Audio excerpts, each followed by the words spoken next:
Buenos días. Soy Pilar Guitián, soy directora de gestión de personas en Save the Children. Bienvenidas, bienvenidos a este webinar que hemos llamado Nuevos cambios en las políticas de igualdad en las empresas y que impulsa la comunidad de diversidad e inclusión de la Asociación de Directoras y Directores de Recursos Humanos. Y lo impulsamos desde el convencimiento de que las organizaciones somos un motor de cambio muy importante en cuestiones de igualdad y que a veces incluso impulsamos cambios por delante de la sociedad y de aspectos legislativos que tienen que ver con la inclusión, con la igualdad, con la conciliación y muchos otros. Hoy vamos a hablar de los desarrollos legislativos recientes, como ya sabéis, que regulan los planes de igualdad y la igualdad retributiva entre mujeres y hombres. Y para ello contamos hoy con representación del Instituto de la Mujer, en concreto con Begoña Suárez.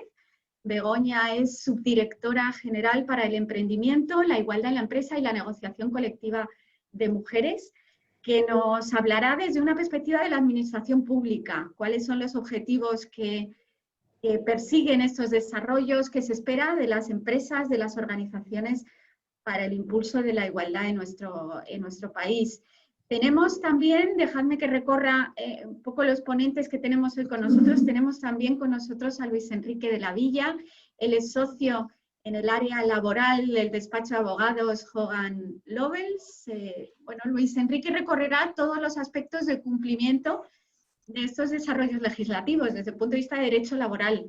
Y yo creo que va a ir desgranando las complejidades que se nos presentan.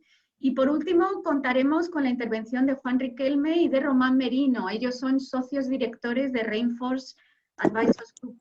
Es una firma de asesoramiento en estrategia y soluciones de recursos humanos desde el año 2009, si no me equivoco, fundada por un grupo de directivos como ellos que tienen muchísima experiencia en gestión de personas, con un enfoque muy ejecutivo en el apoyo a todos nosotros, a las direcciones de recursos humanos.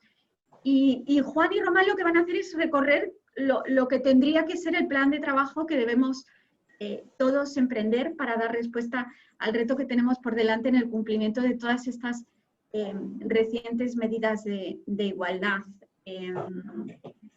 Finalmente, solo apuntar que podéis dejar en cualquier momento vuestras preguntas en el chat de la aplicación, de modo que al final sabéis que tenemos un espacio para dar respuesta a todas las cuestiones que se van planteando.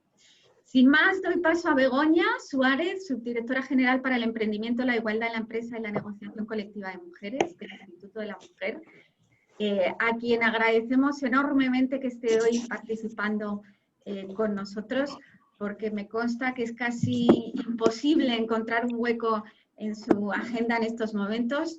Así que muchísimas gracias, Begoña, y adelante.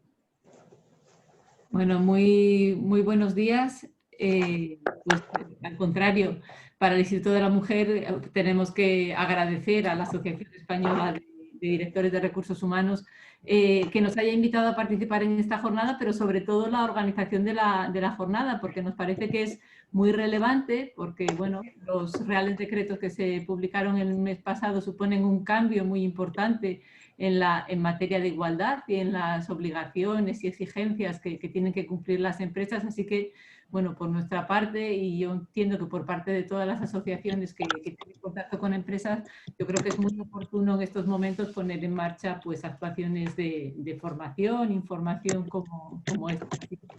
Al contrario, muchísimas gracias por organizar la jornada y por invitarnos. Y si os parece, pues voy a pasar a...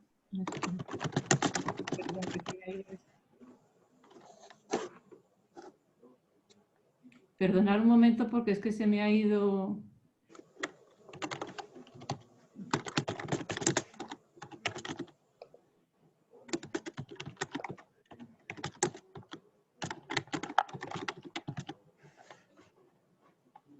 Perdonad, que no sé qué ha pasado, que se me ha ido. Voy a compartir la pantalla para, bueno, tener un pequeño guión e ir comentando algunos puntos.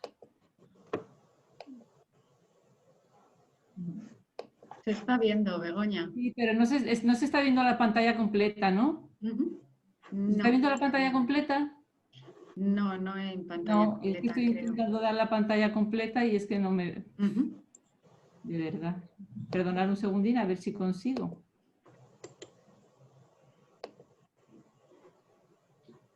Tu función de compartir pantallas está en pausa. Perdonad un segundo.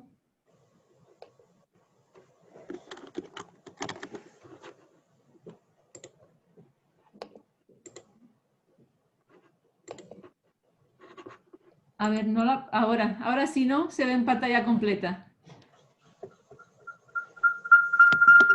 Bueno, pues nada, si os Perfecto. parece, a mí me gustaría empezar haciendo unas consideraciones generales que yo creo que pueden ser relevantes. En primer lugar, quiero compartir cuál es la situación cuando miramos al entorno educativo de nuestro país. Según datos del Ministerio de Educación, las personas que hoy están en el mercado laboral, que son aquellas que tenemos entre 24 y 64 años, si miramos cuál es su formación en relación a la titulación universitaria, la situación es la que veis ahí. El 33% de los hombres tienen titulación universitaria frente al 38,4% de las mujeres. Ya os comento lo que veis ahí, entre 24 y 64 años. Pero mira, fijar lo que pasa en las generaciones más jóvenes, entre 25 y 34 años.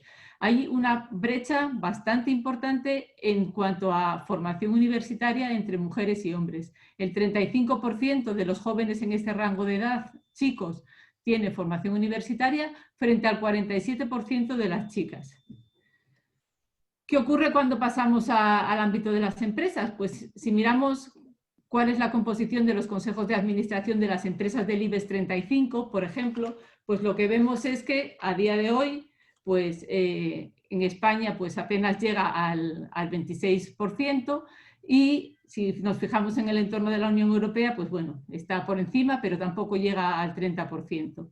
Esto si miramos a los consejos de administración. Pero si miramos a los comités de dirección, la situación es todavía peor. En España en el año 2020 no llegamos al 17% de mujeres en puestos de alta dirección de las empresas del IBEX 35 y en Europa están un poco mejor, pero tampoco para tirar cohetes, no llegan al 20%. Lo que vemos es que existe una importante brecha entre lo que pasa en el ámbito educativo en cuanto a formación y lo que pasa en el ámbito laboral, que prácticamente pues, las cifras se invierten. Algo pasa. Hay barreras que impiden o dificultan que las mujeres accedan a los puestos de más alta responsabilidad. ¿Y qué es lo que supone? Pues lo que supone es que estamos perdiendo un talento importantísimo.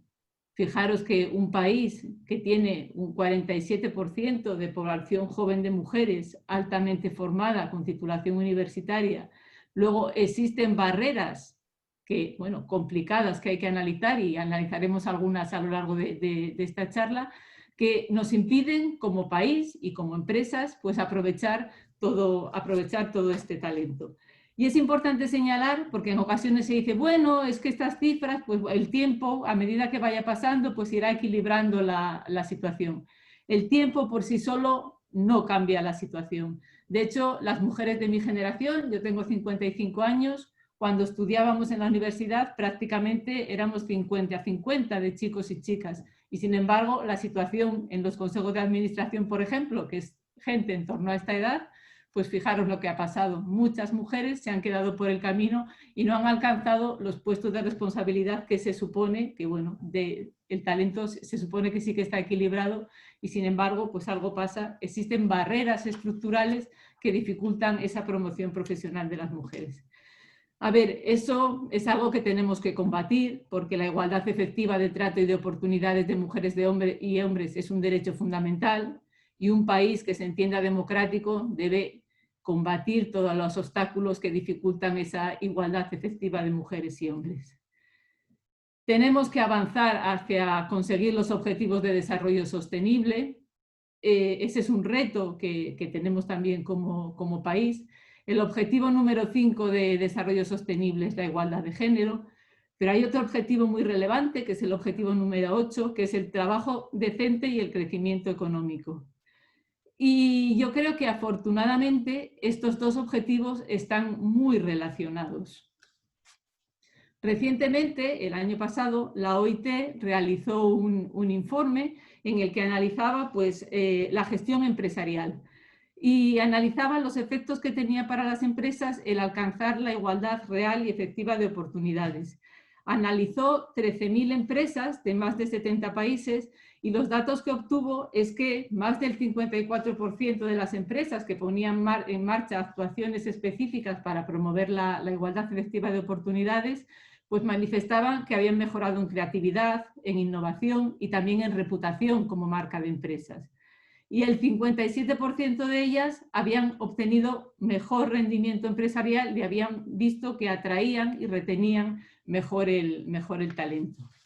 Y es más, recientemente un informe de un estudio del Instituto Europeo de Igualdad de Género para Europa, mediante estudios econométricos, ha estimado que las mejoras en igualdad de género supondrían una importante mejora económica para los países. Podrían generar más de 10 millones de empleos adicionales hasta el año 2050, incrementaría la tasa de empleo e incrementaría también el Producto Interior Bruto de los países.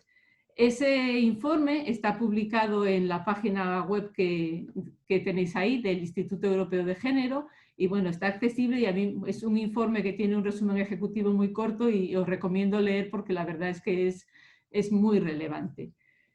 A ver, esto es para mostrar que efectivamente estamos hablando de igualdad efectiva de trato y de oportunidades, pero estamos hablando también de rendimiento empresarial, de atracción de talento y de unos resultados económicos importantísimos para las empresas y para los países si realmente consiguiésemos alcanzar la igualdad efectiva de trato y de oportunidades. ¿Qué es complicado? Porque, bueno, tenemos la historia que tenemos, venimos lastrados, mujeres y hombres, por sesgos y estereotipos de género, y no es fácil eliminar esas barreras estructurales que dificultan la igualdad. En el año 2007, como bien sabéis, la ley de igualdad fue un punto fundamental para poner encima de la mesa este tema. Abordaba la igualdad en todos los ámbitos, pero como estamos en el ámbito laboral, tenía un capítulo entero que estaba dedicado a las relaciones laborales. Y en esa ley de igualdad pues, se incluían importantes medidas que todos conocéis para promover la igualdad de oportunidades. En concreto me refiero a la obligatoriedad de todas las empresas de poner en marcha medidas de igualdad y también sobre todo a la obligatoriedad de las empresas en aquel momento de más de 250 personas en la plantilla de poner en marcha planes de igualdad. Aparte de esta ley, ha habido otras, por ejemplo, la que tenéis ahí, la ley de 2018 que modifica el Código de Comercio, pues también hacía referencia a la necesidad de alcanzar una participación equilibrada en los consejos de administración y en caso de que no se alcanzase, que las empresas tenían obligatoriedad de explicar por qué no lo habían alcanzado y qué medidas habían puesto para ponerlo en marcha. Luego no es una ley, pero bueno, conocéis bien el Código de Buen Gobierno de las Sociedades Cotizadas, que bueno, tiene una recomendación específica en la línea de alcanzar una participación equilibrada de mujeres y hombres en los consejos de administración. ¿Qué ocurrió con todas estas leyes? Y en concreto si nos fijamos pues, en la Ley Orgánica de 2007. Pues a ver, lo que ocurrió es que a pesar de ser una ley pionera y de ser un punto muy relevante en nuestro país, lo que ocurrió es que tenía muchas medidas promocionales y esas medidas promocionales y voluntarias no alcanzaron los resultados esperados. Y de hecho, 13 años después de esta ley, pues lo que nos encontramos es que todavía pues, la igualdad en el ámbito laboral y en el ámbito de las empresas dista mucho de ser una realidad. Esto dio lugar a que en el año 2019 se aprobase el Real Decreto Ley de medidas urgentes pues, para alcanzar la igualdad en el empleo y en la educación. Y este Real Decreto tenía, bueno, por centrarme en tres aspectos muy importantes, pues hablaba de que ampliaba la obligatoriedad de las empresas para hacer planes de igualdad, aquellas que tenían 50 o más personas en la plantilla. Tenía también un apartado específico centrado en la necesidad de alcanzar la igualdad de remuneración, porque en nuestro país todavía persiste, igual que en todas las de nuestro entorno, una importante brecha salarial que es necesario atajar. Y bueno, pues hablaba también, una cosa también muy relevante, de equiparar los permisos por nacimiento de los padres y de las madres. Este Real Decreto Ley decía que era necesario hacer un desarrollo legislativo. Ese desarrollo legislativo es precisamente el que se concretó hace un mes en 2 reales decretos.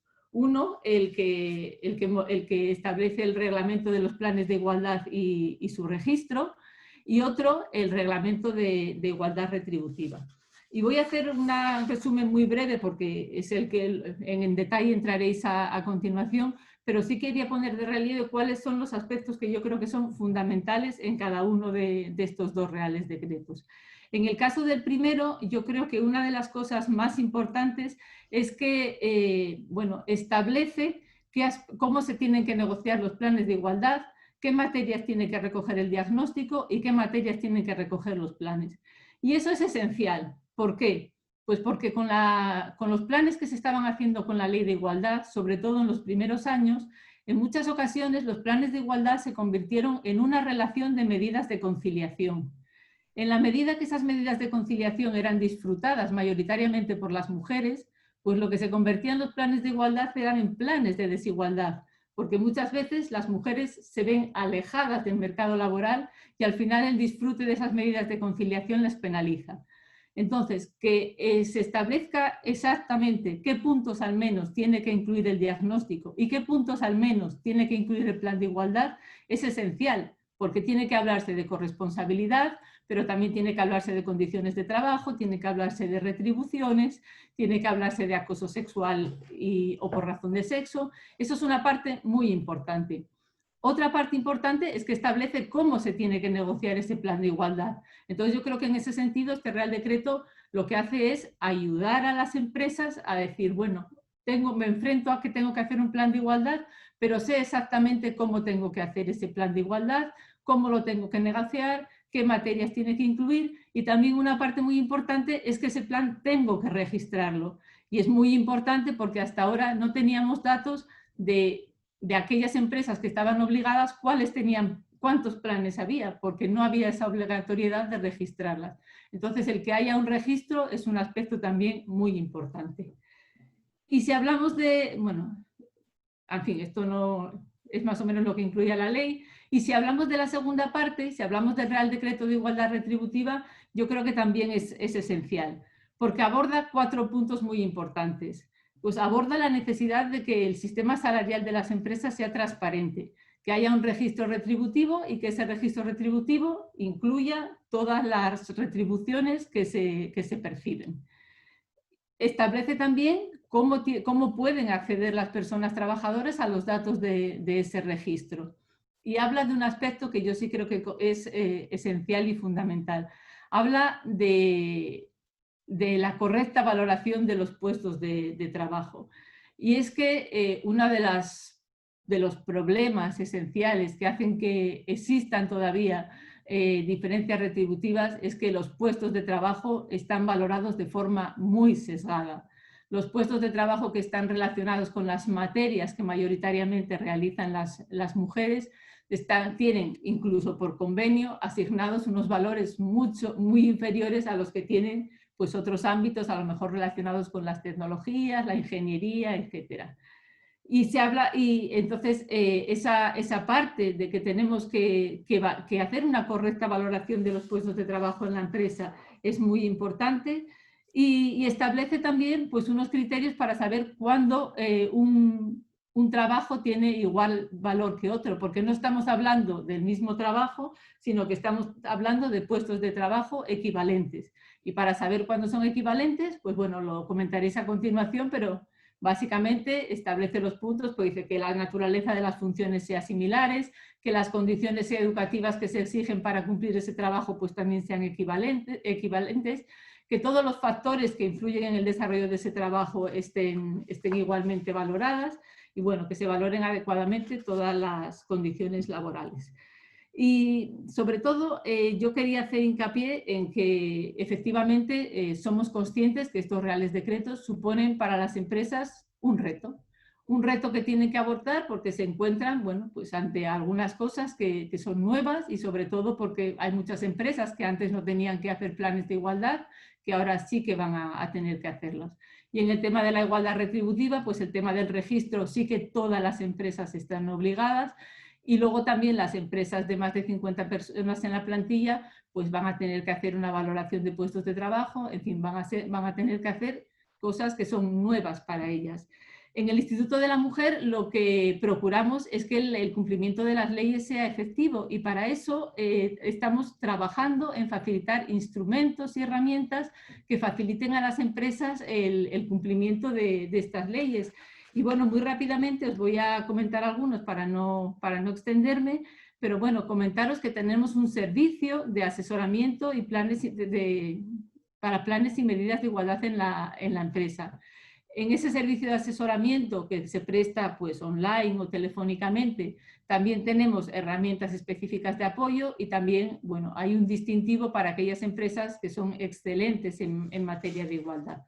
Si nos referimos, por ejemplo, al servicio de asesoramiento, que es totalmente gratuito y al que pueden acceder todas las empresas, se presta a través de la página web que tenéis ahí abajo, igualdadenlaempresa.es. Si entráis en esa página web, pues veréis que hay un servicio de acompañamiento especializado, son todo personas expertas en materia de igualdad en el ámbito laboral, y se hace un acompañamiento personalizado a las empresas que lo consideran.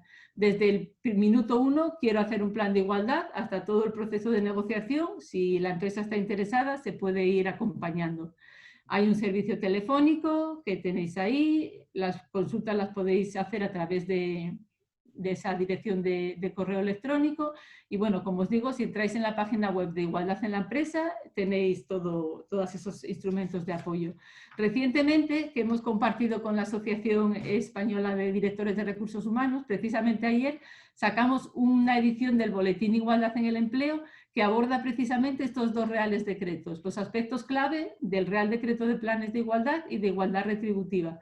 Que bueno, pues lo ponemos a vuestra disposición, podéis acceder a él a través de la página web, pero como os digo, pues si la Asociación Española de Directivos también tiene ese boletín que salió ayer.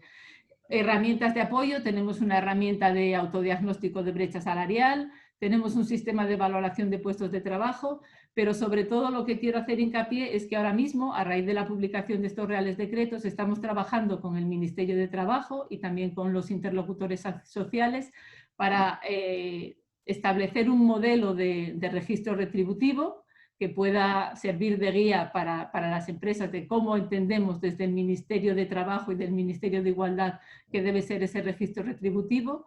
Hemos elaborado en el Instituto de la Mujer una guía práctica para la elaboración de planes de igualdad que estará colgada en la página web probablemente el mes que viene, estamos ya cerrando los últimos detalles y luego también trabajaremos para la elaboración de una guía de auditoría salarial y para lo que establece el Real Decreto de Igualdad Retributiva de hacer un sistema de valoración de puestos de trabajo con perspectiva de género. Bueno, en la página web tenéis otras herramientas e instrumentos que os invito a visitar. Luego, bueno, tenemos un distintivo, como os comentaba, para aquellas empresas que ya son excelentes en materia de igualdad. A día de hoy son 160 empresas las que están distinguidas y precisamente ayer se cerró la convocatoria de la última edición. Pero como me quedo sin tiempo, voy a ir a la última parte, que es lo que quería señalar. Bueno, aquí era comentaros un poco el tema del distintivo, pero que si visitáis la página Igualdad en la Empresa tenéis absolutamente toda la información. Y algunas cosas que quería destacar como conclusiones finales. A ver, efectivamente, los nuevos reales decretos, yo creo que os invitaría a las empresas a verlos como un reto, a ir más allá de la obligación y a verlos como una oportunidad, porque el hecho de hacer un diagnóstico creo que puede servir mucho para analizar la cultura empresarial y puede suponer una oportunidad para modernizar la empresa, analizar en muchos casos aspectos que habitualmente no nos paramos a analizar Y en ese sentido yo creo que la gestión de las personas, la gestión de los profesionales, hacerlo con perspectiva de género, tratar de aprovechar todo el talento y descubrir aquellas cosas que muchas veces no nos damos en cuenta, como, bueno, en dónde pueden estar las diferentes retributivas en mi empresa, creo que puede llevar a cambios organizacionales que son muy interesantes. Entonces, en ese sentido, yo sí que os invito a verlo como una oportunidad, a utilizar las herramientas y poneros en contacto con el Instituto de la Mujer que tenemos a disposición de todas las empresas, a analizarlo, a ser conscientes de lo que se comentaba al principio, del poder de cambio que tenéis las organizaciones, cómo se transmite desde las empresas, qué publicidad se utiliza, cómo se hacen las ofertas de empleo. Eso tiene un impacto grandísimo en la sociedad. Son cosas que muchas veces no cuestan dinero. Hacer un anuncio no sexista, utilizar una comunicación inclusiva, tener una página web también inclusiva, con imágenes no estereotipadas, no cuesta nada y tiene un impacto altísimo en la sociedad. Y luego ya, por último, para terminar, quiero poner de relieve una cosa importante. De lo que estamos hablando ahora es de planes y medidas de igualdad entre mujeres y hombres. Y no debemos confundir igualdad con diversidad. Yo sé que, bueno, en las empresas ahora hay una tendencia a hablar de diversidad y por supuesto que hay que promover la diversidad. Pero lo primero que hay que atajar son las diferencias que hay entre una mitad de la población y otra. Si ese tema no lo tenemos superado, podemos ir más allá, pero sin olvidar el tema de base. Porque dentro de la diversidad, cuando hablamos de diversidad funcional, por ejemplo, también hay hombres y mujeres. Cuando hablamos de diversidad por orientación racial o étnica, por origen étnico, perdón, o por orientación sexual, también hay hombres y mujeres. En todos los casos, las mujeres tienen peores condiciones que los hombres. En ese sentido, quiero insistir en que no se puede mezclar una cosa con otra. Los planes de igualdad y las medidas que estamos hablando de igualdad retributiva, hablamos de mujeres y hombres, y sobre eso debe construirse también la diversidad, pero no mezclar una cosa con otra. Y nada, finalizar, agradecer muchísimo a la asociación que nos hayan dado esta oportunidad, y luego, bueno, aquí estaré en la ronda de preguntas por si hay que aclarar cualquier cosa, y disculpar si me he pasado un poco de tiempo. Mil gracias, Begoña, por tu intervención, y efectivamente espero que puedas quedarte hasta el final de la sesión, porque de hecho me consta que ha habido algunas preguntas dirigidas a ti que quizá puedas responder al final de esta jornada. Bueno, ahora es un placer presentaros a Luis Enrique de la Villa. Él es socio en el área laboral del despacho de abogados Hogan Lovells. Luis Enrique cuenta con más de 25 años de experiencia en derecho laboral y además compagina su actividad profesional con la de profesor de Derecho del Trabajo en la Universidad Autónoma de Madrid. Luis Enrique ha diseñado, ha negociado, ha implementado todo tipo de medidas de reestructuración empresarial y además destaca por una amplia experiencia en procedimientos judiciales en materia laboral. Así que bienvenido, Luis Enrique, y te escuchamos. Pues muchas gracias, Pilar, y en tu nombre gracias a la asociación por esta invitación que tan gustosamente acepté, y es un placer también compartir la sesión con Begoña, el Instituto, y con nuestros colegas de Reinforce.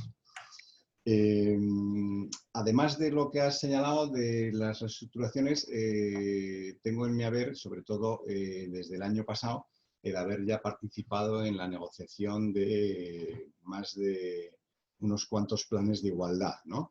Entonces, bueno, esta materia pues, la conozco bien, y sí que quería apuntar en este rato pues cuáles son un poco las peculiaridades actuales, ¿no? Ha dicho Begoña con mucho acierto que claro, todo esto, o sea, no es nuevo, ¿no? O sea, lo que viene es a ya completar lo que en su momento empezó con la Ley Orgánica de Igualdad del año 2007 y fundamentalmente con el Real Decreto Ley del pasado mes de marzo del año 2019, el Real Decreto Ley 6/2019, ¿no? Que viene ya a modificar la Ley Orgánica y ya establece una serie de medidas para la igualdad efectiva de hombres y mujeres, ¿no? Y en ese Real Decreto Ley ya se apunta a que será necesario un desarrollo reglamentario del mismo, que es lo que han venido a hacer estos reales decretos. Es decir, cuando ha habido clientes que nos han preguntado, oye, bueno, ¿y esto? ¿Y por qué ahora esto, no? Digo, bueno, no es porque ahora esto, es que esto es el desarrollo que ya estaba previsto y que, bueno, pues se ha publicado el pasado 13 de octubre con estos dos reales decretos, el 911 y el 902, ¿no? El 901 y el 902. Uno para regular los planes de igualdad y el otro para regular la igualdad retributiva. Me parecía, Pilar, perdón, que ibais a proyectar una presentación para que fuera un poco más fácil el seguimiento. Sí, creo que Natasha ya la tiene lista. Ahí Sí. está, fenomenal, fenomenal. Pues nada, podemos pasar de diapositiva. Fenomenal, vale. Bueno, entonces, a modo de introducción, aquí sí, a modo de introducción, ¿qué es lo que persiguen estos dos reales decretos, ¿no? El de los planes de igualdad, bueno, los puntos más destacados son pues que tiene que haber un diagnóstico negociado. Es muy importante esta expresión porque ya no se trata de un diagnóstico que se pueda o se deba hacer desde la empresa unilateralmente, sino que tiene que ser negociado con las personas trabajadoras, a través de sus representantes, como luego veremos, ¿vale? Este diagnóstico, como luego veremos también un poco su contenido, lo que tiene que establecer es cuál es la situación de partida en la que se encuentran las empresas en esta materia de igualdad, para posteriormente establecer en el plan las medidas concretas que se van a adaptar y adoptar para, en concreto, paliar los posibles defectos que se hayan encontrado en ese diagnóstico, siguiendo con cuál será el calendario de la implementación y de la revisión de todas estas medidas. Importante también el establecimiento de una comisión de seguimiento mixta, compuesta entre representantes de la empresa y representantes de las personas trabajadoras. Y por último, y esto también es importantísimo, es la obligación de registro de estos planes de igualdad, como luego posteriormente veremos, ¿no? Por su parte, la igualdad retributiva, y como bien ha explicado anteriormente la subdirectora general, la norma parte de la base de que en la actualidad existe una diferencia por razón de sexo y por eso lo que se pide a las empresas es que hagan una valoración de los puestos de trabajo con la finalidad de que a igual trabajo, igual remuneración, ¿vale? Sin distinción por cuestión de sexo, ¿no? Este Real Decreto en materia de igualdad retributiva establece dos herramientas fundamentales, que son, estábamos todavía en la diapositiva anterior, que son la del registro retributivo, que se obliga a todas las empresas a tener esta igualdad retributiva debidamente registrada, y la segunda herramienta es la auditoría retributiva como consecuencia de la valoración de los puestos de trabajo. Ahora sí, Natasha, por favor, podemos pasar. Bueno, entonces, ¿quién tiene esta obligación de tener los planes de igualdad? Vamos a empezar primero por los planes, por el Real Decreto 901. Bueno, pues aquí ya hay una obligación inmediata desde el pasado 7 de marzo del presente año, del 2020. A raíz y por mandato del Real Decreto Ley 6/2019 del 7 de marzo de 2019, lo que se establece es que en función de la dimensión del tamaño de las empresas en cuanto al número de trabajadores, se establecen unos periodos transitorios en cuanto a en qué fechas tienen las empresas que tener establecido este plan de igualdad. Y para las empresas con más de 150 trabajadores o también aquellas otras que por convenio colectivo o porque la propia autoridad laboral así lo haya establecido después de una labor inspectora, pues se les exige que este plan de igualdad esté ya en vigor desde el 7 de marzo de este mismo año. Por eso, cuando decía que ya he tenido la oportunidad de intervenir en la negociación de diversos planes de igualdad, bueno, pues ha habido empresas que desde que se publicó este Real Decreto en marzo del 2019, pues inmediatamente tomaron la iniciativa de hacerlo, para no solamente cumplir con la norma, sino pues para ser pioneras y, como decía antes Begoña, pues lo vieron como un reto, como una necesidad y lo quisieron hacer incluso antes de la fecha exigida. Para esas otras empresas que no llegan a 150, pero que tienen más de 100 trabajadores, la obligación es que lo tengan antes del 7 de marzo del próximo año, del 2001, que son 2 años desde la publicación del Real Decreto Ley 6/2019. Y finalmente, para las empresas de más de 50 trabajadores, el plazo es el 7 de marzo de 2022, 3 años desde la publicación de ese Real Decreto. Por debajo de ese número de 50 trabajadores, a día de hoy no existe obligación de negociar estos planes de igualdad. De manera que podemos concluir en este primer punto con que las empresas del grupo 1 y del grupo 2, más de 150, o las que tengan esta obligación por convenio colectivo, pues ya están mal si no lo han negociado, con lo cual la recomendación es que lo comiencen de inmediato, ¿vale? Para aquellas empresas de más de 100 trabajadores, y como luego veremos en cuanto al proceso de negociación, pues ya van muy justas, con lo cual también la recomendación es que comenzarán de inmediato. Y aquellas otras de más de 50 trabajadores, bueno, tienen un poco más de margen, pero como luego veremos, los plazos que se barajan son muy largos en cuanto a la negociación y también deberían de acometerlo pues prácticamente de inmediato. ¿Qué pasa si ya tengo un plan de igualdad? ¿Tengo la obligación de adaptarlo? Pues sí. Según la disposición transitoria única de este Real Decreto 901, se da un plazo de 1 año para adaptarlo desde la entrada en vigor del Real Decreto, que es a los 3 meses. Como entró en vigor, como se publicó el 13 de octubre, el 13 de enero termina la vacatio legis y, en consecuencia, 1 año a partir de entonces es 14 de enero del 22, salvo que ese plan ya estableciera un calendario de revisión previa a enero de 2022, en cuyo caso pues lo tendrían que instrumentar de inmediato. La otra cuestión, podemos pasar de diapositiva, la otra cuestión importante a determinar es el cálculo de los umbrales, es decir, cómo sé yo, empresa, si estoy en una franja o en otra. Evidentemente, las empresas que estén muy por encima de las cifras, pues lo sabrán, pero la norma da una regla, ¿no? Y dice, vamos a ver, todos los trabajadores en activo, con independencia de cuál sea la naturaleza de su vínculo, si es un contrato indefinido, a tiempo parcial, fijo discontinuo, temporal, etcétera, etcétera.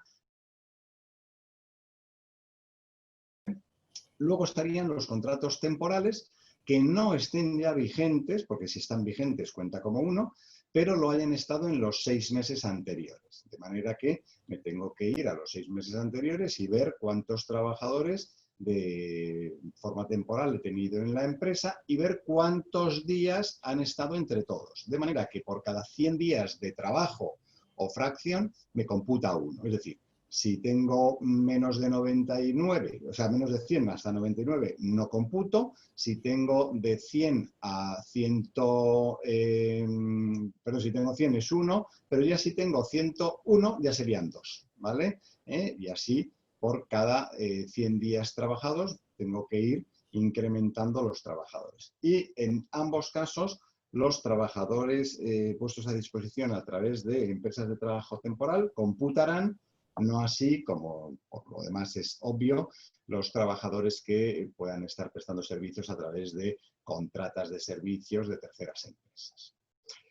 El momento de la revisión de si alcanzo o no estos umbrales, la norma establece que será el 30 de junio y el 31 de diciembre. Es decir, tengo que estar pendiente cada semestre en esas 2 fechas, al término del primer semestre natural y al término del segundo semestre natural, final del año, si alcanzo o no ese umbral.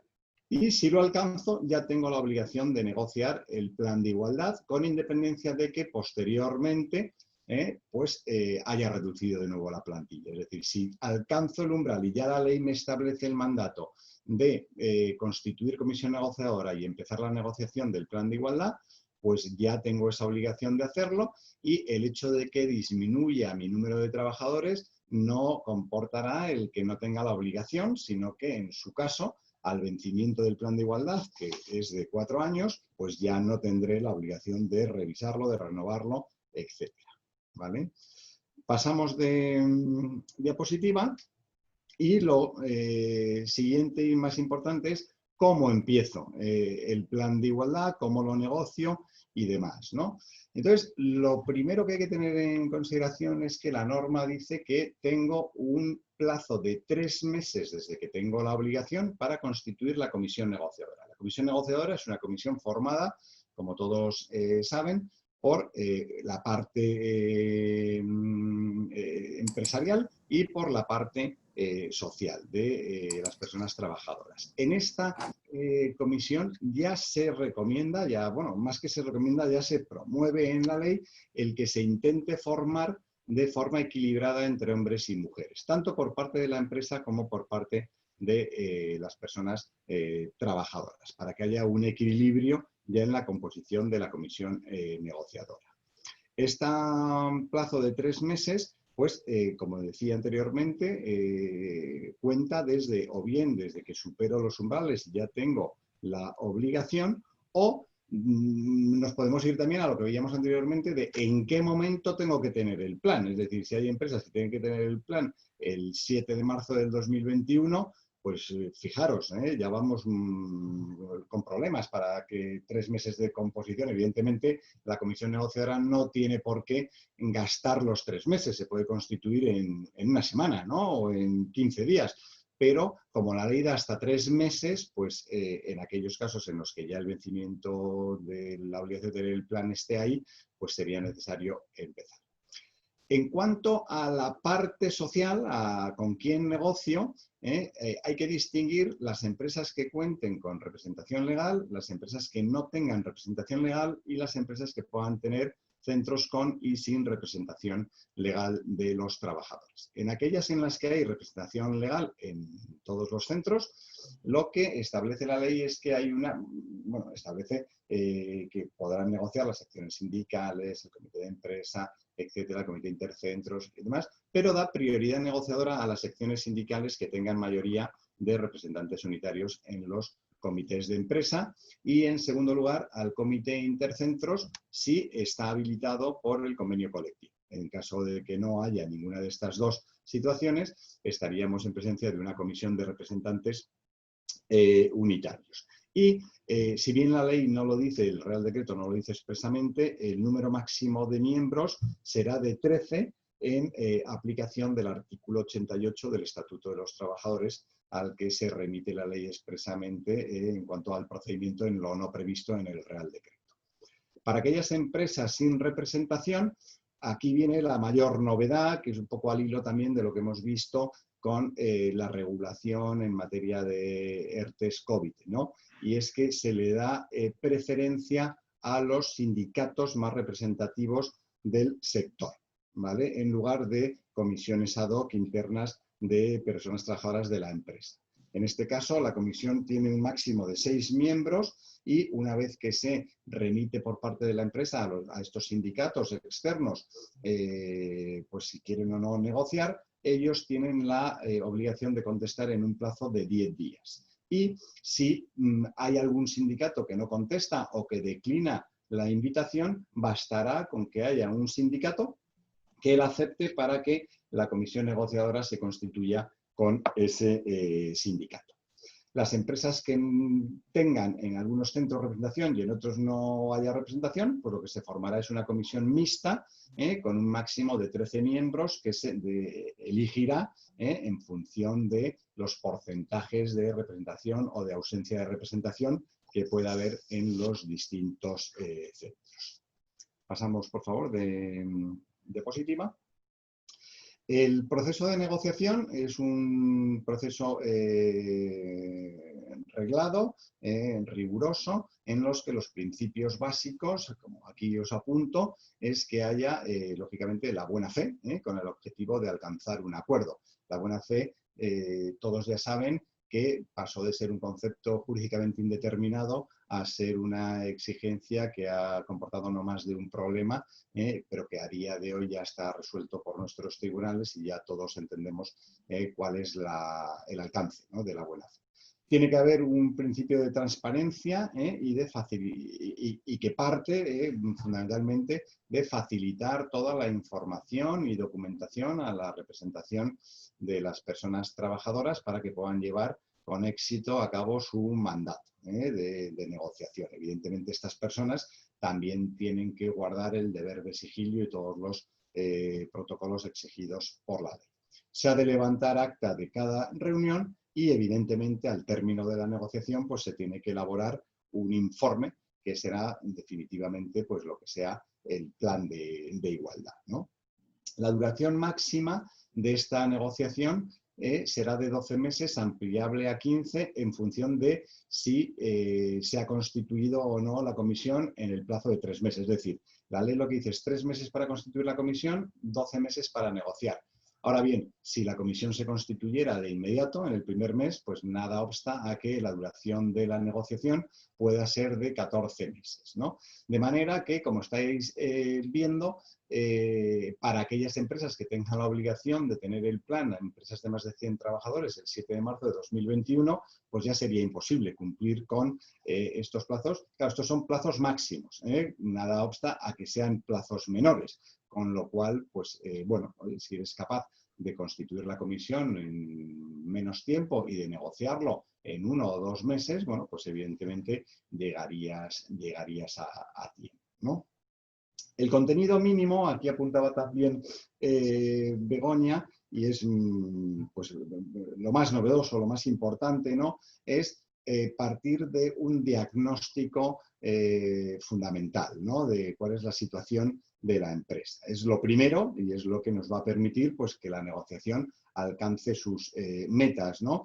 Pues en materia de cómo son los procesos de selección, lo que apuntaba Begoña también en cuanto a, por ejemplo, cómo me anuncio, ¿no?, para el reclutamiento de candidatos o de candidatas, ¿no? Esos posibles, y lo vemos, ¿no?, en estos planes de igualdad que hemos tenido la ocasión de participar, pues sin ningún tipo de intención, ¿no? Pero resultaba que todos los anuncios que se publicaban en prensa, en todos los portales de pues, Infojobs o demás, o a través de empresas de recruiting, pues tenían un sesgo de género, ¿no? Y entonces, pues en vez de hablarse de peonas, trabajadoras con función de peón, pues hablaba siempre de peón, por ejemplo, en masculino y demás, ¿no? Entonces, ese es una de las primeras cuestiones que se establece la obligación de revisar, ¿no?, nos dice el Real Decreto. Ver también cuál es la clasificación profesional en la empresa,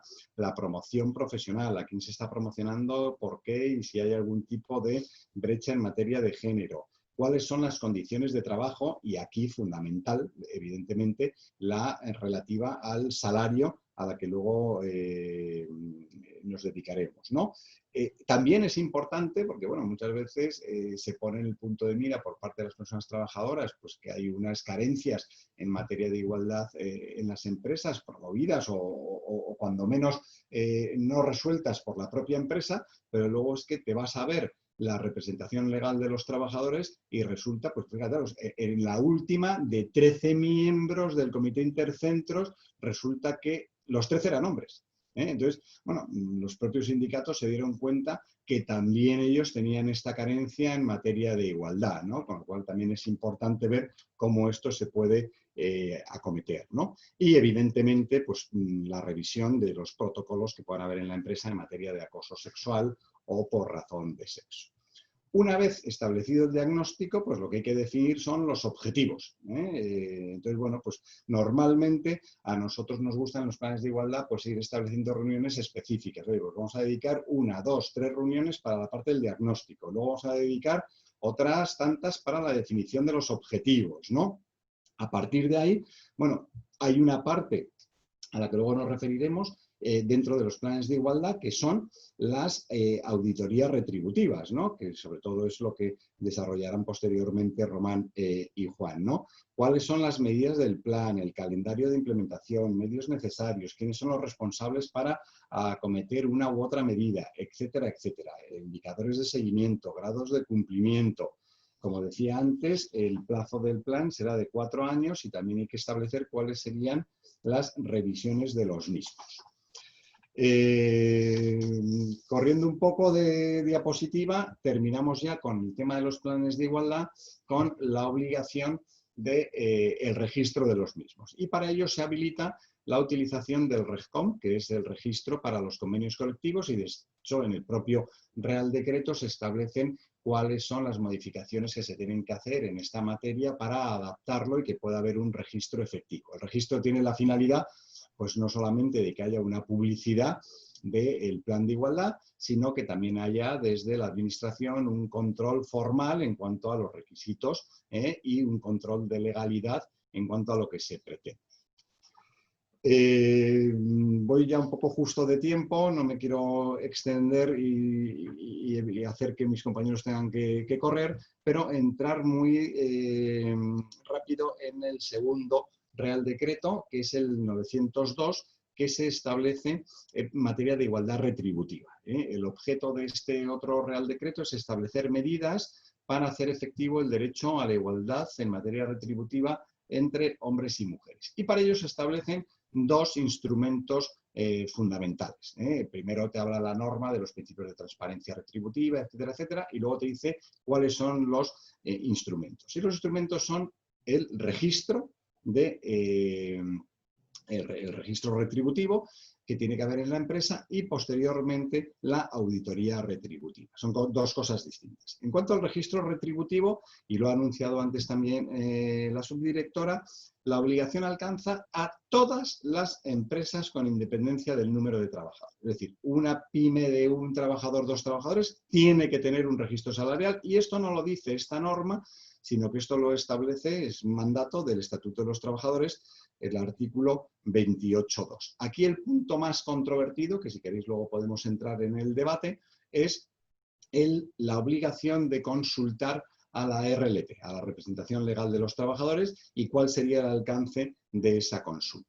Si ya tengo el registro salarial, tengo que adaptarlo a esta norma. Podemos pasar, por favor, Natasha, de diapositiva. Tenemos que adaptarlo antes del 14 de marzo del 2000, perdón, 14 de abril. Hay una errata, es 14 de abril porque este Real Decreto tiene una vacatio legis de 6 meses, con lo cual sería 14 de abril y no 14 de marzo del 2000. ¿Vale? Y el contenido pues es el que aquí apunto. Tiene que haber una media y una mediana aritmética de los salarios y los complementos separados por género. La media sería los salarios de la misma categoría dividido por el número de trabajadores, esa sería la media salarial de ese complemento, y la mediana sería tomando la persona trabajadora que más gana, la persona que menos gana, y el que esté en el medio es la mediana, ¿no? Y esos serían los 2 puntos de referencia. Sobre la remuneración percibida, no devengada, por grupo profesional, categoría y nivel, y en empresas que tengan plan de igualdad también por puestos de igual valor, estableciendo una justificación para aquellos casos en los que haya diferencias superiores al 25%. Pasamos ya a la última diapositiva.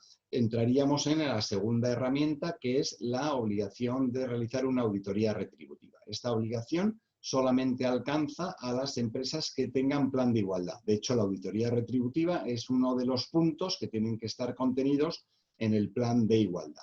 Y aquí ya he visto anteriormente una pregunta en el chat, y es que si se iban a establecer o si íbamos a hablar en esta charla de cuáles serían los factores concretos para la valoración de los puestos. Y bueno, esta es una materia en la que nuestros compañeros de Reinforce, Juan y Román, pues son grandes expertos y nos hablarán seguidamente.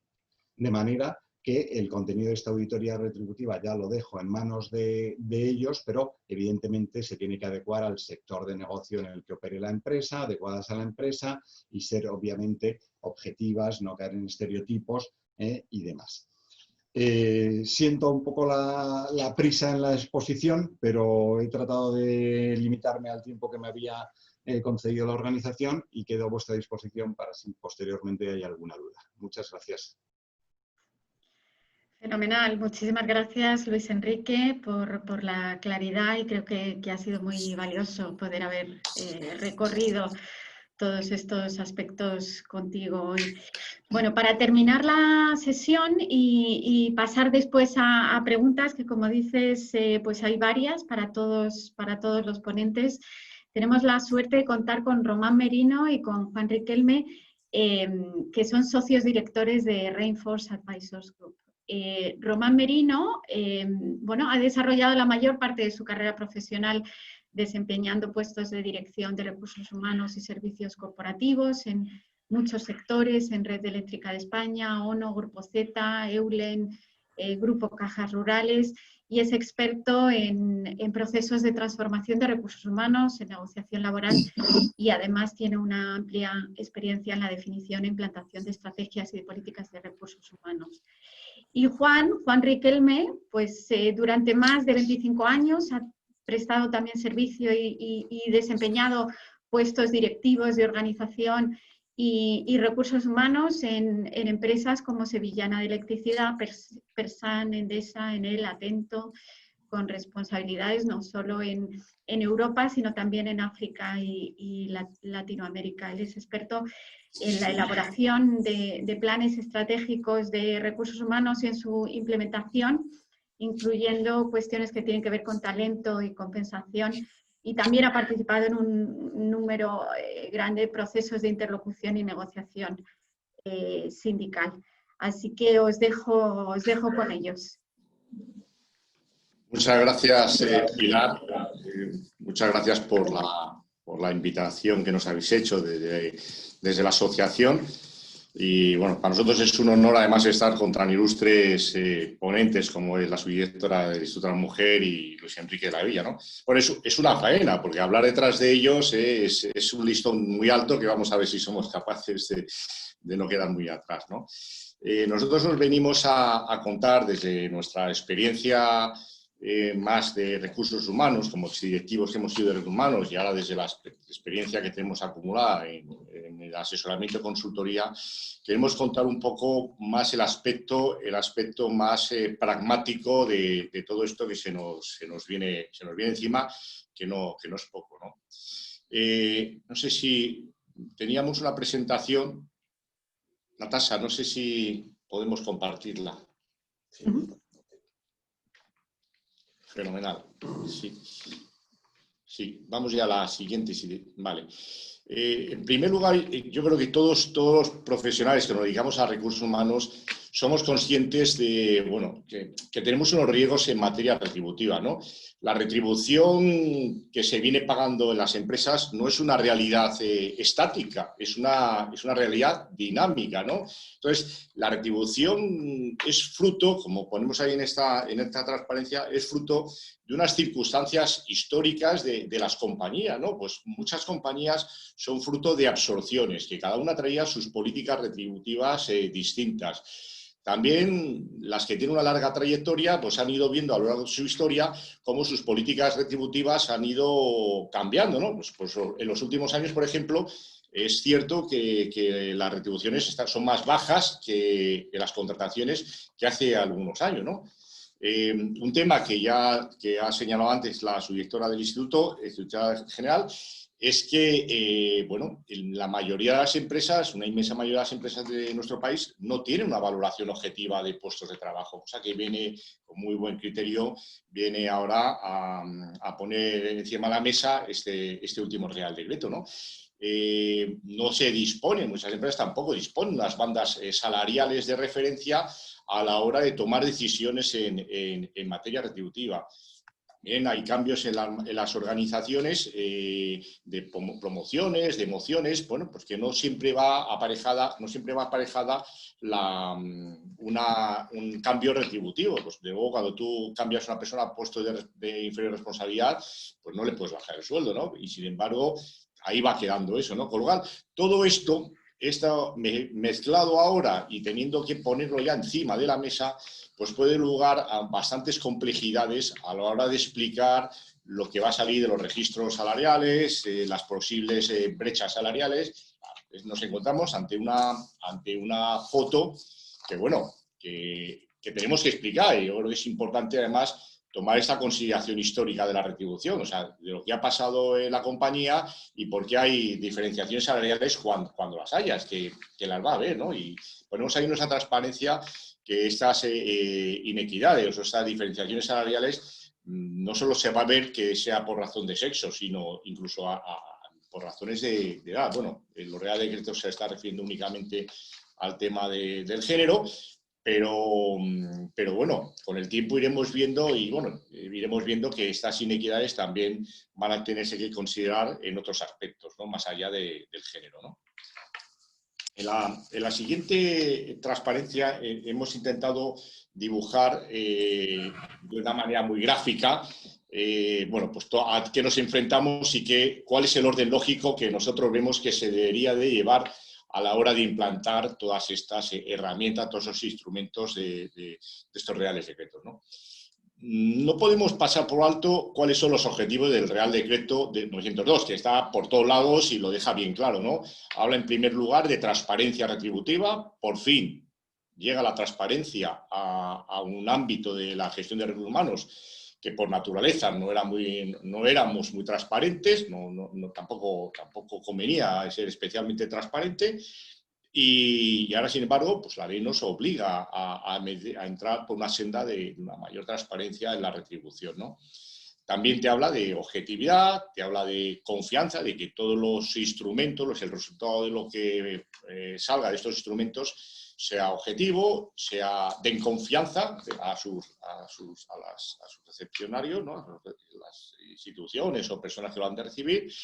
Y luego un tema muy importante que habla que debe adaptarse a la singularidad de cada sector y de cada empresa, ¿no? Pues por eso, por lo que nosotros hablamos que es importante ver este proyecto con una perspectiva de un traje a medida, ¿no? Esa estandarización de soluciones no va a ser relativamente fácil porque el Real Decreto te habla de adaptación a la singularidad de cada empresa, ¿no? Entonces, lo primero que nosotros aconsejaríamos es hacer un análisis global de todos los aspectos que pueden estar afectan a la retribución, a la política retributiva, ¿no? Desde luego los sistemas de clasificación que tiene la compañía, toda la política de compensación, retribución en todas sus vertientes de retribución fija, en especie, variable, los sistemas de valoración del desempeño, los sistemas de promoción, contratación, en fin, coger una foto global de todo lo que está pasando en la compañía, ¿no? De todo lo que va a afectar a la retribución, para luego hacer una buena estrategia de implantación de los instrumentos. Lo que estamos viendo en organizaciones que son, sobre todo, ya tienen cierto tamaño, estamos viendo que además la implantación de todos los instrumentos tiene una complejidad porque afecta a varias direcciones de recursos humanos, a varias direcciones dentro de recursos humanos, ¿no? Por un lado está los equipos de igualdad, indudablemente tiene un papel muy importante en todo esto, pero también están los equipos de relaciones laborales que han de velar por el cumplimiento de la ley. Están los equipos de compensación, porque ahora se está regulando temas que afectan a la compensación. Bueno, pues indudablemente aquí hay una labor de coordinación muy importante para que todas las partes aporten. Y en organizaciones grandes, donde a lo mejor son con equipos grandes en cada una de esas disciplinas, pues cobra mayor relevancia esta coordinación, ¿no? El primer instrumento de todos que nosotros entendemos que se ha de disponer es la valoración de los puestos de trabajo, ¿no? Luego me referiré un poco a qué aspectos son determinantes en la valoración de puestos de trabajo. ¿Y por qué debemos de empezar por la valoración de los puestos de trabajo? Porque uno de los inputs que te pide el registro salarial es la valoración de puestos de trabajo. Una de las comparativas que dice el reglamento que se ha de realizar, aparte de puestos aparte del tema de grupos profesionales o categorías, te habla que ha de hacerse la comparativa por puestos de igual valor. Luego, es imposible hacer un registro salarial si antes no hemos hecho la valoración de puestos de trabajo. Y luego ambos instrumentos, la valoración de puestos de trabajo y el registro salarial, forman parte de esa auditoría retributiva a la que estamos obligados a hacer, ¿no? Y por último, la auditoría retributiva forma parte del diagnóstico de igualdad. Vamos, nosotros entendemos que cuando estamos haciendo ahora los diagnósticos de igualdad que estamos haciendo, la materia que se refiere a la retribución, nosotros entendemos que es toda la parte contemplada en la auditoría retributiva. Pues no tendría mucho sentido que en el diagnóstico de igualdad se abordasen materias diferentes a la auditoría retributiva. La auditoría retributiva, por su contenido, es bastante completa como para tener que desarrollar en el diagnóstico alguna cosa más, ¿no? Y todo esto, el diagnóstico de igualdad, es lo que necesitamos para luego poder hacer el plan de igualdad. Luego, veis ahí que hay un orden lógico de los instrumentos, de desarrollo de los instrumentos, para llegar al final de todo esto, que es disponer de un plan de igualdad con todos estos instrumentos, ¿no? Si te parece, pasamos a la siguiente transparencia. Natasha. Vale. Respecto a la valoración de puesto de trabajo, antes la subdirectora general y Luis Enrique se ha referido un poco a los factores, ¿no? Creo que uno de los aspectos importantes y positivos del Real Decreto es que ya nos viene a concretar más que son puestos de igual valor, ¿no? Y ahí habla de funciones, habla de la formación, de la formación reglada o cualificación reglada que se pide para los puestos, la no reglada o experiencia, y luego habla de unos factores de desempeño que toma en consideración un tema que siempre hemos hecho en falta desde la perspectiva de recursos humanos, y que es muy importante la evaluación de puestos de trabajo, que es temas más competenciales, ¿no? Habla ahí de la capacidad de organización, de gestión de personas, de responsabilidad, te habla ahí de una serie de factores que son muy importantes a la hora de realizar una valoración de puestos de trabajo, ¿no? ¿Qué es lo que dice el reglamento de la evaluación de puestos de trabajo? Bueno, lo más importante desde nuestra perspectiva es que te señala que ha de ser adecuado al sector y tipo de organización, ¿no? Esto a lo mejor viene a cuestionar, sobre todo, o a que sea cuestionable por la representación de los trabajadores, esos métodos de valoración estandarizados que hay en el mercado, que lo mismo te lo emplean para valorar la Coca-Cola de Atlanta que a lo mejor una tienda de supermercados de Madrid, ¿no? Eso es un tema que hay que tener en mucha consideración a la hora de elegir la metodología de valoración, ¿no? Entendemos que es una metodología que se debe de saber adaptar a la idiosincrasia del sector y de la organización en la que va a trabajar, ¿no?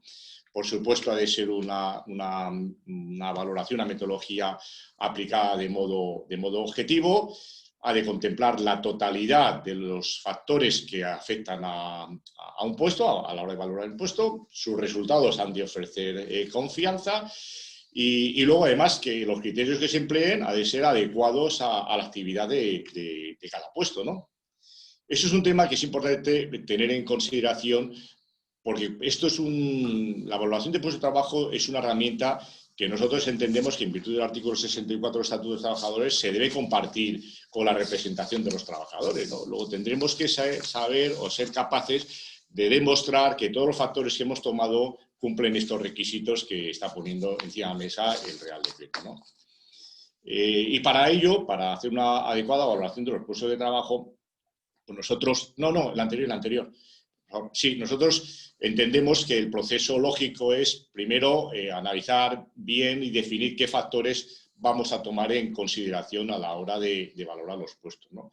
Por supuesto, la ponderación. No todos los factores han de pesar de la misma manera en una organización, ¿no? Pues yo siempre pongo el ejemplo, el factor de aportación a resultados. Pues no es lo mismo una empresa pública donde a lo mejor los ingresos son regulados que una empresa con una competencia atroz donde los resultados es determinante. Pues ese factor de valoración de puestos indudablemente tendrá un peso distinto en una organización y otra, ¿no? Por una vez que tenemos los factores que vamos a utilizar para valorar los puestos y los tenemos ponderados en cuanto a la importancia que le queremos dar dentro de esa organización, pues luego se hace la valoración de los puestos de trabajo, que se hace mediante una observación. Normalmente se hace por equipos mixtos de la compañía y externos para garantizar esa objetividad que marque el Real Decreto, ¿no? El tercer paso es coger y agrupar puestos de igual valor, porque si no agrupo, al final voy a tener que tener tantos puestos de comparación, tanto agrupaciones de puestos como puestos, lo cual es ingobernable, porque ningún puesto va a obtener la misma puntuación que otro. Es necesario coger y hacer una agrupación razonable de puestos a la hora de luego hacer la analítica que hay que hacer en el registro salarial. Y nosotros aconsejamos que si esto se ha hecho externamente, que todo esto pues se le dé un soporte de forensic para, sobre todo, garantizar esos requisitos de cumplimiento del Real Decreto, ¿no? El Real Decreto señala que el Instituto de la Mujer ha de desarrollar una metodología de evaluación de puestos de trabajo. No quiere decir que haya de seguir esa metodología, ¿no? Lo que dice el Real Decreto, si no me equivoco, es que a esa metodología se le da la presunción de que cumple los objetivos y los criterios del Real Decreto, ¿no? Si no se sigue esta metodología y se sigue otra de las que hay en el mercado o una ad hoc como estamos nosotros proponiendo, lo que hay que hacer, entendemos que hay que justificar que estás cumpliendo esos requisitos del Real Decreto, ¿no? Por eso entendemos que una aportación de todo este trabajo con una perspectiva de forensic es muy importante, ¿no? Si te parece, pasamos a la siguiente. Pero como voy de tiempo, voy regular. En el registro salarial, la metodología, bueno, tenemos un input en el registro salarial, que es todos los datos retributivos del año natural, y tenemos la valoración de los puestos de trabajo, ¿no? Esto es nuestra entrada de información y en medio, antes de sacar nuestro producto, tenemos que definir una metodología, tenemos que ver las circunstancias especiales, ¿no? Pues las ETTs, la gente que está en ERTE, la gente que está con reducción de jornada, la gente que está con IT, ¿cómo voy a tomar la jornada? Porque si yo ando mezclando retribuciones reales de una reducción de jornada con una jornada completa, me parece que el resultado está distorsionando la realidad, ¿no? Entonces, todo esto creemos que hay que hacer una analítica previa de todo esto y definirlo para que cuando se exponga el registro salarial se explique bien a la representación con qué parámetros se ha realizado este registro salarial. Por supuesto, no podemos perder de vista la perspectiva de la Ley Orgánica de Protección de Datos. Habrá núcleos de comparativa que no se pueda hacer. Por ejemplo, el otro día en un comité de dirección, 8 hombres y una mujer. Está claro que ahí no podemos más que aportar, por ejemplo, el porcentaje de diferenciación entre la media y la mediana, pero que no deberíamos de aportar datos porque se queda clara cuál sería la retribución de la mujer, ¿no? Y luego también cómo vamos a agrupar conceptos, ¿no? El reglamento habla de que la comparativa se hace de retribución fija, conceptos salariales y no salariales, pero es que el reglamento además añade y por conceptos retributivos. Claro, esto como metamos todos a una comparativa concepto a concepto nos podemos volver loco, hay que hacer una agrupación, ¿no? Hay un tema importante que el reglamento obliga antes de hacer el registro a someterlo a consultas de la representación de los trabajadores, con lo cual pues es un buen momento para negociar y ponerse de acuerdo con ellos cómo se va a hacer esa agrupación que le interesa a ambas partes, ¿no? En cuanto a la entregable, pues hay una estadística de cada grupo profesional o categoría, pues hay que hacer el promedio, mediana, separándolo por conceptos y por género, ¿no? E igual hay que hacerlo sobre puestos, sobre agrupación de puestos de igual valor, ¿no? Ya se han referido los que me han precedido a la necesidad de justificar diferenciaciones por encima del 25%. Y luego un tema que nosotros aconsejamos en aquellos sitios donde se pueda negociar con la representación de los trabajadores es tener un protocolo de consultas de toda esta información por parte de la plantilla cuando le hace esta consulta a la representación de los trabajadores, cómo se ha de compartir por la representación de los trabajadores esta información con la plantilla. Es una información muy sensible, como todos bien sabéis, como profesionales de recursos humanos, y debemos de tener una regulación de cómo se comparte, ¿no? Juan. Vale. Bueno, pues una vez seguido el proceso que comentaba antes Román, realizada la valoración de puestos que alimenta el registro y realizado el registro, que alimenta a su vez la auditoría. Si pasas, Natasha, a la siguiente. La auditoría, teniendo en cuenta, por un lado, el contenido de la Ley de Igualdad, el decreto del 902, nuestra experiencia e incluso alguna recomendación de la Comisión Europea, entendemos que debe incluir tanto un análisis cualitativo de los procesos y políticas de compensación como un análisis cuantitativo de los datos del registro. Y me explico. En el análisis cualitativo, pues debe analizarse la política retributiva, la descripción de los procesos para la fijación de las retribuciones, debe analizarse también el proceso de toma de decisiones en materia retributiva. De acuerdo con el decreto, hay que revisar también el método de valoración de puestos y, en su caso, los mecanismos de control que existan en los procesos de asignación de retribuciones en los distintos momentos, ¿no? Que normalmente suelen ser pues, la contratación inicial, los cambios retributivos y las revisiones salariales anuales. Desde el punto de vista cuantitativo, pues hay que hacer un análisis por categorías y niveles y por puestos de igual valor, de acuerdo con la información resultante del registro, y también un análisis por conceptos salariales y extrasalariales. Además, el decreto prevé el análisis de posibles factores desencadenantes de la diferenciación. Habla de medidas de conciliación, de responsabilidad, de movilidad, disponibilidad, etcétera. En nuestra opinión, este análisis y la identificación de estos factores debe adaptarse a la situación concreta de cada sector y de cada empresa, con el objeto de centrarse en los que realmente existan en esa realidad y, por tanto, puedan generar ese tipo de diferenciaciones. Elemento que, a nuestro juicio, refuerza la conveniencia de acordar previamente los criterios de elaboración de cada uno de estos instrumentos con la representación de los trabajadores. Con este análisis, tanto cualitativo como cuantitativo, podemos identificar fortalezas en las que apalancarse y, sobre todo, levantar debilidades y oportunidades, y, en función de ellos, identificar indicadores, fijar objetivos, definir actuaciones, asignándoles responsables, con plazos y, en definitiva, determinar instrumentos de seguimiento. Como decía Román, nosotros vemos la auditoría retributiva como el capítulo retributivo del diagnóstico. Y aunque en la versión final del reglamento no se precisa, no se dice expresamente que deba realizarse por una entidad externa, creemos que si es posible para la empresa, le aporta un valor adicional, porque le aporta objetividad tanto en su proceso de negociación con la representación de los trabajadores, pero además es que le da seguridad jurídica frente a posibles intervenciones de la Inspección de Trabajo o intervenciones judiciales, y más aún, le da un carácter objetivo frente a terceros desde el punto de vista de la reputación, ¿no?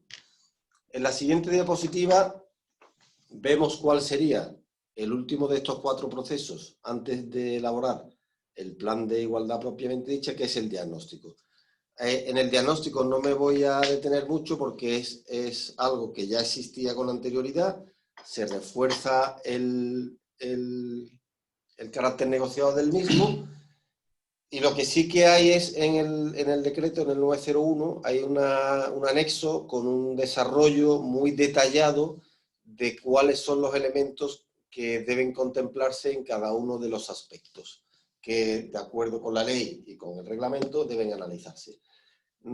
Nosotros desde Rainforth hemos desarrollado una metodología que contempla el análisis de 10 temas, que son, por un lado, la cultura en materia de género y 7 procesos de recursos humanos, que son los definidos en el decreto y en la ley, junto con las materias de corresponsabilidad y prevención del acoso. Antes del 901 habíamos identificado aproximadamente unos 100 indicadores, y para adaptarlo al decreto, en la actualidad tenemos identificado unos 150. ¿Por qué digo aproximadamente? Que no parezca que es un método volátil, ¿no? Decimos aproximadamente porque por el concepto ese de traje a medida, pues también esa situación la adaptamos a la situación de cada empresa, e incluso normalmente se somete a consulta previa a la representación de los trabajadores, y al final es el acuerdo entre la empresa y la representación de los trabajadores la que define cuáles son los indicadores que finalmente se analizan. El final de este proceso, desde el punto de vista de Rainforth, es un análisis por cada uno de los temas. En cada tema analizamos las políticas, o sea, los criterios, los procesos, cómo se ejecuta cada uno de esos procesos de recursos humanos y los resultados, que son los indicadores numéricos de cada uno de los temas que antes comentaba. Analizada cada uno de estos 3 aspectos en los 10 temas, concluimos cuáles son las fortalezas y cuáles son las oportunidades de mejora, con lo cual ofrecemos a las partes, digamos, en cierta medida en bandeja, dónde están los elementos en los que se puede alcanzar el acuerdo. También lo ofrecemos desde el punto de vista de Forensic, con las mismas bondades que antes comentaba, de la objetividad y el refuerzo de la garantía jurídica frente a todos los stakeholders intervinientes. Y en la última diapositiva, que es la que viene a continuación, a modo de conclusiones, y aunque parece una diapositiva un poco completa, pues veis ahí el proceso que antes comentaba Román, del análisis previo, valoración, registro, auditoría, diagnóstico, plan, soportado todo con un plan de comunicación y participación de la RLT. Esta es nuestra visión conjunta del proceso de cumplimiento en materia de igualdad, y que las conclusiones principales serían la naturaleza multidisciplinar de las obligaciones y por tanto la necesidad imprescindible de coordinar muchas disciplinas diferentes: jurídico-laboral, igualdad y diversidad, organización, valoración de puestos, compensación, relaciones laborales y sindicales, comunicación. Y por tanto, creemos desde nuestra perspectiva que no existe otra alternativa más que plantearlo como un proyecto de empresa multidisciplinar. La segunda es la conveniencia por la importancia de las responsabilidades que generan, no solo legales, sino sobre todo de reputación. La conveniencia, es decir, de reforzar la objetividad y la seguridad jurídica, antes decía, frente a la representación, pero también la autoridad laboral y frente también a la opinión pública. Y los elementos fundamentales para reforzarla a nuestro juicio son diálogo social, o sea, todos los instrumentos, en la medida en que vayan alineados con la representación de los trabajadores, harán más fluido el proceso, pero también lo harán más fuerte en cuanto a sus resultados. Y también la otra pata para reforzar esta objetividad de la seguridad sería el forensic externo, desde el punto de vista de la opinión y la validación desde un tercero independiente que refuerza el análisis y las conclusiones. Y un poco como conclusión de todo eso, es por lo que nosotros proponemos, en definitiva, que se haga un traje a medida, que se haga una solución muy adaptada a cada realidad, teniendo en cuenta en cada empresa sus antecedentes históricos, la cultura de la compañía, el sector, su sistema de clasificación, la normativa aplicable, qué tipo de representación tiene y otros elementos que siempre concurren en cada una de las empresas. Hasta aquí sería nuestra intervención. Perdón si me he retrasado un poquito, pero por supuesto quedamos a vuestra disposición para responder las preguntas, que creo que será lo más interesante. Muchas gracias. Muy bien, Román, Juan, muchísimas gracias por vuestra exposición. Bueno, como hemos visto por parte de los diferentes ponentes, yo creo que estas cuestiones que tienen que ver con la implantación de planes de igualdad y registros retributivos son muy transversales, y en ese sentido, desde la Asociación Española de Directoras y Directores de Recursos Humanos vamos a continuar un poco poniendo el foco en todas estas cuestiones. Vamos a continuar con un contacto regular con el Instituto de la Mujer, no solo desde la comunidad que yo lidero, sino también desde la comunidad de estrategia laboral y la de reconocimiento y compensación, que tienen que ver también mucho con estas cuestiones. Y bueno, pues siguiendo el impulso a todo lo que tiene que ver con la igualdad y su aplicación.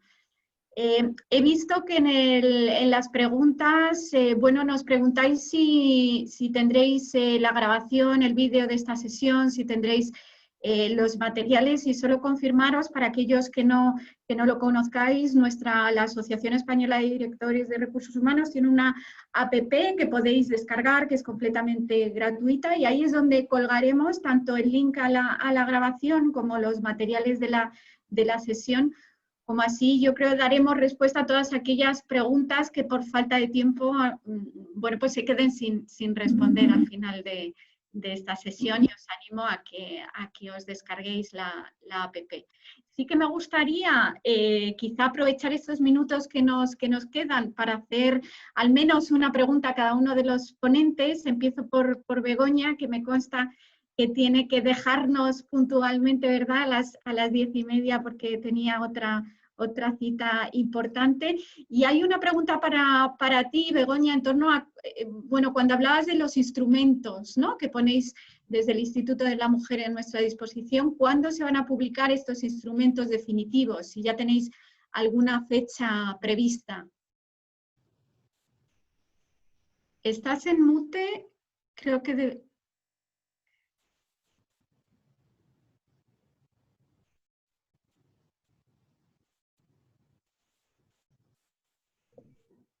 Ahora.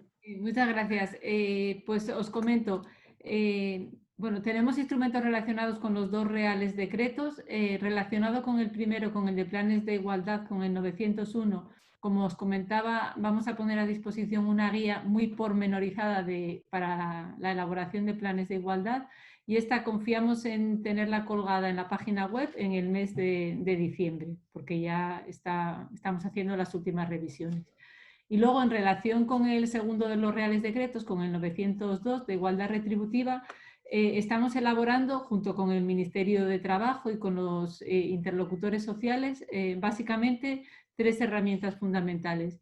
Estamos elaborando un modelo de registro retributivo, que eso no aparece en el Real Decreto que se tenga que hacer, pero bueno, nos parece que sobre todo para aquellas pequeñas y medianas empresas, pues puede ser de mucha orientación tener un modelo específico de registro retributivo, que va a servir para todas, pero bueno, entendemos que quien más puede necesitar este apoyo son las pequeñas y medianas. Este registro retributivo lo estamos acabando y, a ver, no puedo decir fecha exacta, pero va a estar muy próximamente. No quisiera decir el mes que viene, pero yo confío que probablemente, pues sí, a principios del año que viene, prácticamente con seguridad. Y luego estamos elaborando lo que establece la disposición final primera, que es un procedimiento para la valoración de puestos de trabajo. Para la elaboración de este procedimiento, el Real Decreto nos da 6 meses desde la entrada en vigor. Entra en vigor el 14 de abril de 2021 y tenemos un margen de 6 meses. O sea que, bueno, esperamos estar incluidos en tenerlo terminado en ese plazo. Y luego, por último, y también lo haremos simultáneamente, estamos elaborando una guía técnica para la realización de las auditorías retributivas, también en colaboración con el Ministerio de Trabajo y con los interlocutores sociales. Y bueno, también, a ver, depende un poco del proceso de negociación y sería precipitado adelantar una fecha, pero bueno, esperamos también que tenerla en los próximos meses. Muy bien, pues muchas gracias, Begoña, y lo dicho, seguiremos en contacto contigo, con el Instituto de la Mujer desde las diferentes comunidades de la asociación. Hay algunas cuestiones que yo creo que quizá Luis Enrique pueda responder y que tienen que ver con la negociación con sindicatos cuando ya el plan está en marcha. Si tenemos un plan ya en marcha, con una comisión ya formada ad hoc, si debemos igualmente en la adaptación obligatoria negociar con sindicatos, y también si tenemos un diagnóstico realizado, si también eso lo debemos negociar con los sindicatos antes de avanzar en estas medidas. Sí, he estado viendo a medida que se iban haciendo las preguntas, y la verdad es que los participantes han estado muy equilibrados, porque veo más o menos 2 preguntas por cada uno de los ponentes, y efectivamente esas son las 2 que había visto que quizás yo podía resolver, ¿no? Bueno, en la primera de ellas, cuando existe ya un plan de igualdad negociado con una comisión ad hoc, la pregunta es si la adaptación del mismo, porque lógicamente al tenerlo ya no hay que negociar uno nuevo, sino que hay que adaptarlo, ¿no? Si la adaptación del mismo se puede hacer con la comisión ad hoc con la que se negoció el plan, o si necesariamente hay que negociarla con los sindicatos, ¿no? Para mí, sin duda, esta segunda parte sería, habría que negociarla con los sindicatos, que es lo que establece la nueva norma. Es decir, la norma no solamente habla de que hay que adaptar lo anterior a la nueva, sino que establece ya en la nueva norma cuál es el procedimiento, ¿no?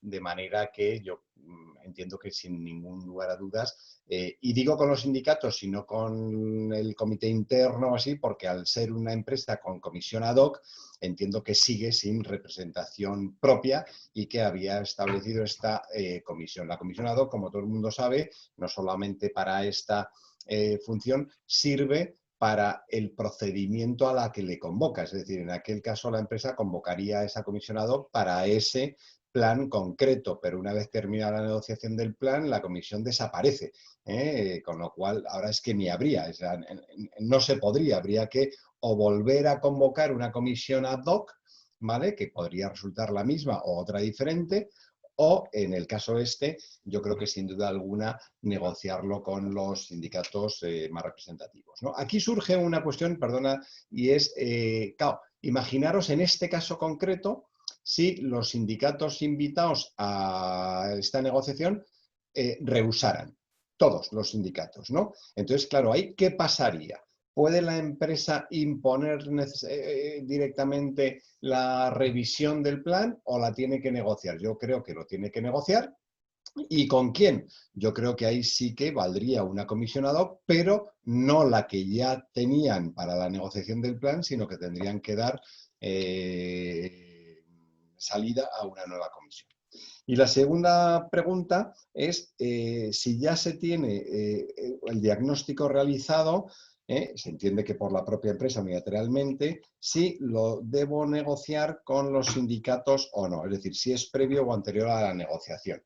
Bueno, el hecho de que una empresa pueda tener un diagnóstico efectuado, bueno, puede valer pues por haber ganado tiempo, ¿no? Pero lo tiene necesariamente que consensuar y que acordar con los representantes, ¿vale? De manera que habrá que convocar, constituir esa comisión y dentro ya del proceso de negociación, ya con la comisión ya constituida, dentro del procedimiento formal, el primer punto es el diagnóstico y ese diagnóstico lo tiene que consensuar y acordar con los representantes. Les puede decir, oye, mira, yo me he anticipado, hemos ido haciendo internamente esta valoración y ese es el diagnóstico que hemos detectado.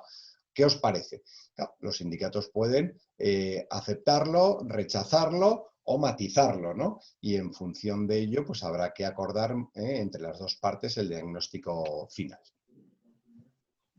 Muy bien, muchas gracias, Luis Enrique. Vamos con la... Creo que solo vamos a tener tiempo para una pregunta más, en esta ocasión para Román y para Juan, que es sobre la auditoría retributiva. Si puede ser interna o debe ser externa. Supongo que también tendrá ventajas, ¿no? Cada una de las opciones. ¿Qué condiciones se deben tener en cuenta, ¿no? Para esta auditoría retributiva?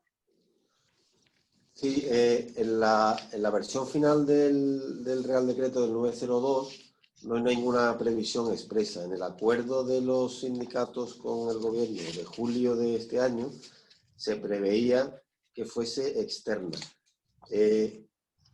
Por tanto, se puede decidir tanto hacerla de manera interna como de manera externa. Nosotros creemos que la auditoría externa aporta muchos valores. El primero es que resuelve la complejidad técnica, porque no es una cuestión fácil, pero sobre todo le aporta objetividad, y le aporta objetividad en la medida en que es algo realizado por un tercero a las partes, empresa, representación de los trabajadores, y por tanto le aporta también confianza, y como consecuencia de esa objetividad y de esa confianza, creemos que le aporta seguridad jurídica y fortaleza frente a si se discute bien en vía administrativa en la inspección de trabajo o en vía judicial.